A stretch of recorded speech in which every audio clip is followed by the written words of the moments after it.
This is Aisha Fatma. So today's our lecture is about the numerical problems of chapter number 2. ठीक है, तो 2.7 हमारे पास जो numerical problem है उसमें हमें जो स्टेटमेंट है वो ये दी गई है कि एक स्टोन है वो हाइट से ड्रॉप किया गया है 50 मीटर की 45 मीटर की हाइट से 5 मीटर की हाइट से एक स्टोन जो है वो ड्रॉप किया गया है. How long it will it take to reach the ground.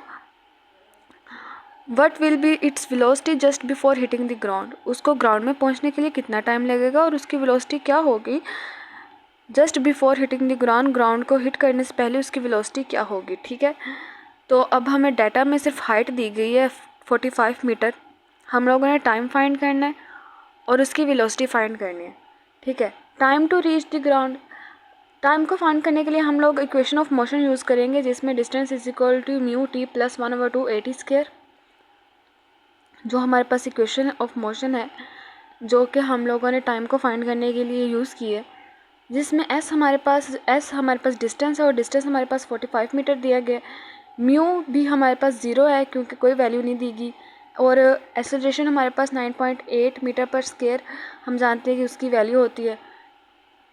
ठीक है, तो डिस्टेंस तो हम लोग जब इस इक्वेशन में ये सारी वैल्यूज़ पुट करेंगे और फिर हम लोग टाइम फाइंड कर रहे हैं तो 45 is equal to 0 plus 1/2 multiply by 9.8 multiply by t square. हमारे पास हम लोगों ने जब वैल्यूज़ को इक्वेशन ऑफ मोशन में पुट किया तो हमारे पास ये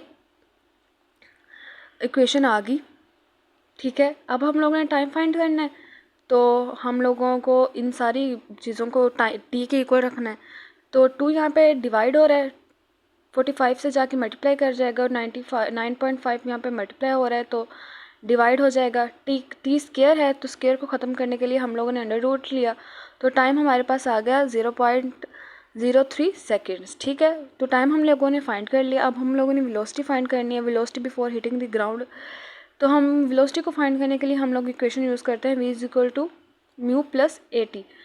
तो म्यू हमारे पास देखें 0 के इक्वल है, एक्सेलरेशन हमारे पास 9.8 और टाइम हमारे पास 0.03 सेकेंड्स है. तो हम लोगों ने जब इसको सॉल्व किया तो हमारे पास 29.7 मीटर पर स्क्वायर वेलोसिटी आ गई जो कि आंसर है. ओके, प्रॉब्लम है हमारे पास 2.8 की स्टेटमेंट है. हमारे पास a car travels 100 kilometre with the average velocity of 20 metre per second. अब हमें यहाँ पे डिस्टेंस भी दे दिया गया है, वेलोसिटी भी दे दी गई है. Then it travels in the same direction through diversion at an average velocity of 4 metre per second for the next 0.8 kilometre. Determine the average velocity of the car for the total journey. हम लोगों ने average velocity find करनी है. हमें distance 10 kilometre और 8 kilometre हमें distance की 2 values दी गई हैं और वेलोसिटी की भी हमें 2 वैल्यूज़ दी गई हैं. तो हम लोगों ने सबसे पहले जो डिस्टेंस है उन दोनों वैल्यूज़ को हम लोगों ने प्लस कर लेना है. तो 10 किलोमीटर और 0.8 किलोमीटर को हम लोगों ने जब प्लस किया तो हमारे पास 1.8 किलोमीटर हमारे पास डिस्टेंस आ गया. तो हम लोग किलोमीटर को मीटर में चेंज करेंगे तो हमारे पास 1800 मीटर हमारे पास डिस्टेंस आ गया. Time for the first part हम लोगों ने वेलोसिटी फाइंड करनी है. तो वेलोसिटी फाइंड करने के लिए हम लोगों को सबसे पहले टाइम फाइंड करना होगा. ठीक है, तो फर्स्ट पार्ट के लिए जब हम लोगों टाइम मेजर करेंगे तो वो है हमारे पास 10,000/20 हमारे पास इक्वल होता है डिस्टेंस ओवर वेलोसिटी. तो डिस्टेंस हमारे पास 10 किलोमीटर है, किलोमीटर को हम लोगों मीटर में चेंज किया तो हमारे पास 10,000 आ गया और वेलोसिटी हमारे पास 20 है. तो फर्स्ट पार्ट के लिए जो हमारे पास टाइम होगा वो 500 सेकंड होगा. दूसरे पार्ट के लिए जो हमारे पास जो डिस्टेंस है वो 0.8 किलोमीटर है, उसको हम मीटर में चेंज करेंगे तो 800 मीटर आ जाएगा. और वेलोसिटी है हमारे पास 4. तो डिस्टेंस ओवर वेलोसिटी को हम लोगों ने जब डिवाइड किया तो हमारे पास 200 सेकंड आ गया टाइम के लिए. तो टोटल टाइम हमारे पास जो है वो 500 प्लस 200 तो हमारे पास 700 सेकंड टोटल टाइम आ गया. तो एवरेज वेलोसिटी फाइंड करनी है. तो एवरेज वेलोसिटी जब हमने फाइंड करनी होती है तो डिस्टेंस ओवर टाइम उसका फॉर्मूला होता है एवरेज वेलोसिटी का. तो डिस्टेंस हमारे पास जो है टोटल डिस्टेंस 800 मीटर है और टाइम हमारे पास टोटल 700 सेकेंड है, तो हमारे पास एवरेज वेलोसिटी होगी 15.43 metre per second. Numerical number 2.9 है हमारे पास, जिसकी स्टेटमेंट है कि एक बॉल को हम लोग ड्रॉप करते हैं टावर से। A ball is dropped from the top of tower, a ball reaches the ground in a 5 second. Ball जो है ग्राउंड तक पहुंचती है 5 सेकेंड में। Find the height of tower, tower की हाइट को फाइंड करना है, और velocity of the ball, ball की वेलोसिटी को फाइंड करना है, with which it strike the ground, जिसके साथ वो ग्राउंड में स्ट्राइक करती है, ग्राउंड से टकराती है। ठीक है, हाइट ऑफ द टावर, सबसे पहले हम लोग हाइट फाइंड करते हैं और फिर बॉल की वेलोसिटी फाइंड करेंगे। तो हाइट को फाइंड करने के लिए हम लोग इक्वेशन यूज़ करते हैं, s is equal to mu t plus 1/2 AT square, जिसमें म्यू की वैल्यू हमारे पास 0 है, एक्सेलरेशन 9.8 मीटर सेकेंड है पर स्क्वायर है, और एंड टाइम हमारे पास 5 सेकेंड है। तो इन वैल्यूज़ को जब हम लोग पुट करेंगे इक्वेशन में, तो हमारे पास जो डिस्टेंस है वो आ जाएगा 122.5 मीटर। ठीक है, अब हम लोगों ने वेलोसिटी फाइंड करनी है।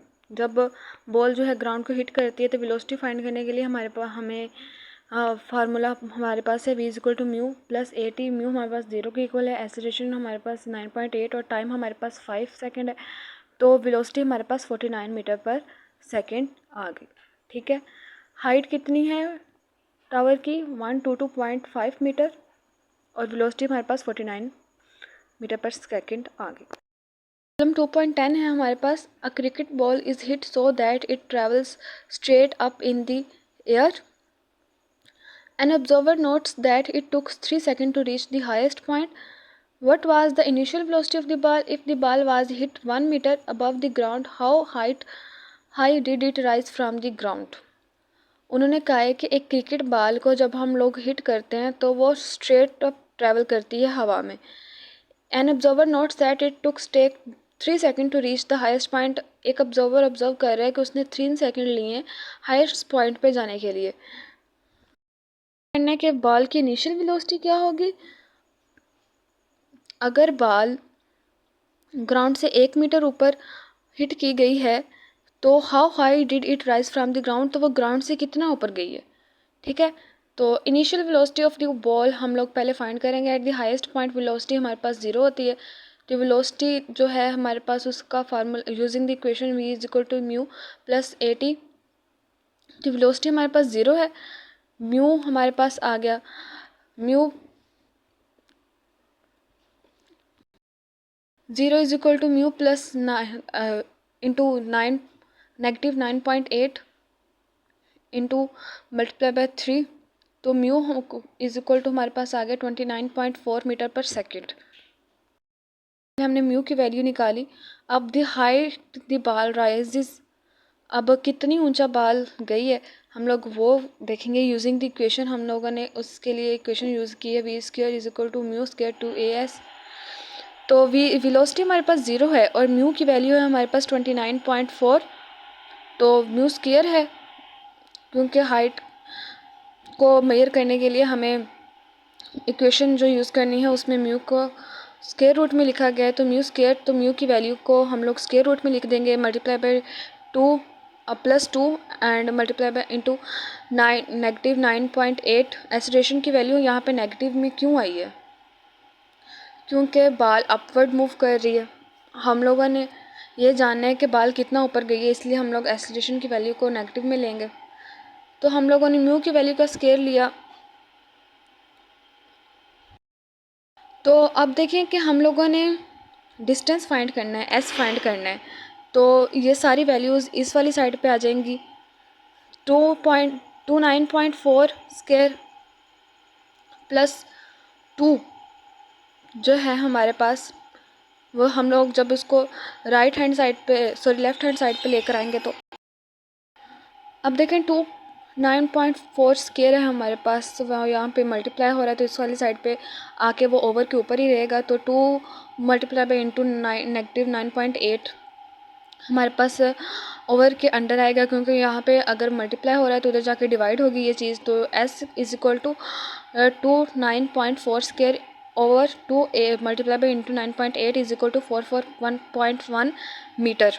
हमारे पास जो डिस्टेंस आ गया, तो total height above the ground is equal to 1 metre. हमें उन्होंने कहा है कि 1 मीटर ग्राउंड से अबव जाती है, और हमने जो हाइट मेजर की है तो 44.1 मीटर है। तो हम लोग इन दोनों हाइट्स को प्लस कर देंगे, तो टोटल हाइट जो हमारे पास होगी 45.1 मीटर होगी।